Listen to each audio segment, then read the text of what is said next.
Je te souhaite la bienvenue. Juste avant de commencer, une petite information. Cette vidéo est extraite de l'émission en direct La ligne rouge des hauts potentiels dans laquelle tu peux poser tes questions et obtenir une réponse personnalisée. Cette émission est diffusée en direct chaque jeudi soir à 19h, heure de Paris, 13h, heure de Montréal, dans le groupe Facebook privé des élèves de l'Université des hauts potentiels.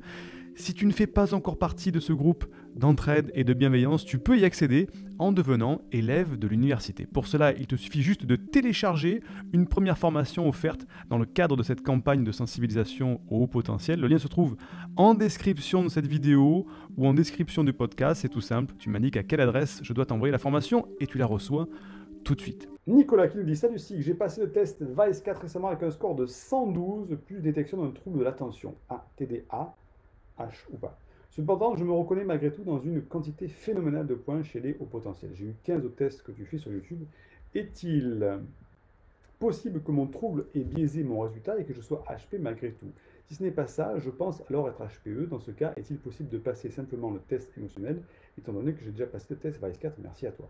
Nicolas, Elodie a mis un lien un petit peu plus haut sur ce que je pense du test du QI VICE 4. C'est un très bon test, il est très intéressant dans certains cas. Le problème du test VICE 4, c'est qu'à l'origine, il a été fait pour les sous-efficients, S-O-U-S efficients, et pas pour les sur-efficients. C'est un test qui a été fait, qui a été écrit à la base pour détecter les personnes qui sont en sous-efficience mentale, pour savoir à quel moment elles sont en dessous de la moyenne, pour dire effectivement, celui-ci est en sous-efficience mentale, il y a un problème de développement, etc. C'est un test qui a été fait pour ça à l'origine. On s'en sert pour détecter les surefficients, parce que dans l'échelle, quand on dépasse le 110, 115, on va au-dessus, on a la surefficience. Mais ce n'est pas un test qui a été fait spécifiquement pour les hauts potentiels. Donc il a tout ce côté inadapté pour les hauts potentiels. Et encore une fois, tout dépend comment on définit l'intelligence. Quelle définition? Est-ce que c'est une définition de performance? Je veux savoir quel QI. Est-ce que j'ai une grosse cylindrée là-dedans ou pas? Ou est-ce que tu veux savoir si tu as une intelligence beaucoup plus holistique? Holistique, ça veut dire qui tient compte de tous les paramètres et pas que de la performance. Comme tout à l'heure, je faisais l'analogie avec la voiture. C'est la cylindrée et le pilote. Et notre cerveau, c'est pas juste de la biologie avec de la mémoire RAM comme dans un ordinateur. Il faut que tout ça fonctionne de pair ensemble. Et c'est grâce à notre méta-analyse, notre métacognition, notre capacité à modéliser, à synthétiser, à apprécier des concepts abstraits, que là on définit une véritable intelligence. Le test de QI, on ne parle à aucun moment de concepts abstraits. On ne parle à aucun moment dans le test QI de modélisation, de synthétisation, de capacité à prendre différents paramètres et à les recouper ensemble pour trouver des conclusions logiques. Le test de QI est un test de performance. Point barre. Très bon, excellent test de performance. C'est le meilleur test de performance qui existe. Et là, je peux dire grand oui, mais il est, selon mon point de vue et selon certains de mes confrères, inadapté pour les hauts potentiels. La problématique, Nicolas, alors je ne sais pas si tu es vraiment au potentiel ou pas, c'est que beaucoup de hauts potentiels passent au travers de ce test. Ils passent au travers de ce test. Pourquoi? Parce que soit ils sortent avec un profil hétérogène. J'ai expliqué maintes et maintes fois, mais je le rappelle, profil hétérogène, c'est-à-dire que dans toutes les intelligences qui sont testées, il y en a une qui sort de la moyenne. Et là, on se dit, mais en fait, il y a trop d'écart entre, par exemple, l'intelligence visio-spatiale et les autres intelligences. Donc, il y a un problème, donc je ne peux pas me prononcer sur le chiffre de QI. Il y a un problème à gérer, problème de blocage émotionnel, de blocage de ci, etc. Donc, pas de QI. Donc le haut potentiel arrive en disant, en fait j'ai un profil hétérogène. Oui, mais j'ai combien de QI? Ouais, ça se situerait aux alentours de 125. Ouais, mais c'est important parce que selon la définition du test du QI 4, un surefficient, donc un surdoué, c'est au-dessus de 125, au-dessus de 130. Donc à un point près, je suis au potentiel. C'est là qu'on tombe sur la stupidité de cette définition-là, la barrière des 125 ou de 130. En dessous, je ne suis pas au potentiel, au-dessus, je suis au potentiel. C'est pour ça qu'il n'y a pas de barrière claire.